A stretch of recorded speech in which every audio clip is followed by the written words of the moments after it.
ఆశయాలు కొనసాగించే వారసులందరికీ జై భీములు తెలియజేస్తూ ఈరోజు మంచి శుభపరిణామం జరిగింది. 40-50 సంవత్సరాల ఉద్యమ చరిత్ర కలిగిన స్వర్గీయ శ్రీ గడ్డం వెంకటస్వామి గారి విగ్రహ ఆవిష్కరణ కార్యక్రమం జరిగింది.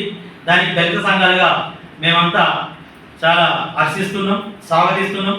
అట్లాగే అనేక దఫలుగా ఉద్యమాలలో పాల్గొని అనేక మంది త్యాగాలు చేసి ఎన్నో పనులు చేసి ఈరోజు ప్రజానీకానికి గుర్తింపు తీసుకొచ్చిన శ్రీ గడ్డం వెంకటస్వామి గారికి సరైన గుర్తింపు ఈ జిల్లాలో దక్కిందని చెప్పి మేము భావిస్తున్నాం.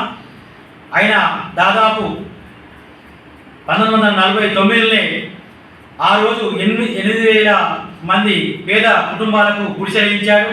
అప్పుడే గుడిసెల సంఘం ఏర్పాటు చేసినాడు.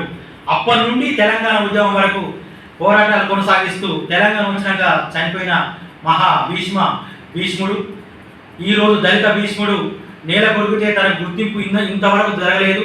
ప్రతిపక్ష నేత అయినటువంటి కేసీఆర్ హైదరాబాద్లో విగ్రహం పెట్టి తన కృతజ్ఞత చాటుకున్నాడు. అట్లాగే ఈ జిల్లాలో ప్రాతినిధ్యం వహించిన మన కాక గారికి విగ్రహం లేదని చెప్పి మొన్నటిదాకా ఒక వ్యక్తి ఉండే, ఆ వ్యక్తిని తీర్చినందుకు మా దళిత సంఘం తరఫున కృతజ్ఞతలు తెలుపుతూ ఇప్పటికైనా విగ్రహం పెట్టారు. అట్లాగే దళిత పోరాట యోధులు ఎంతోమంది ఉన్నారు.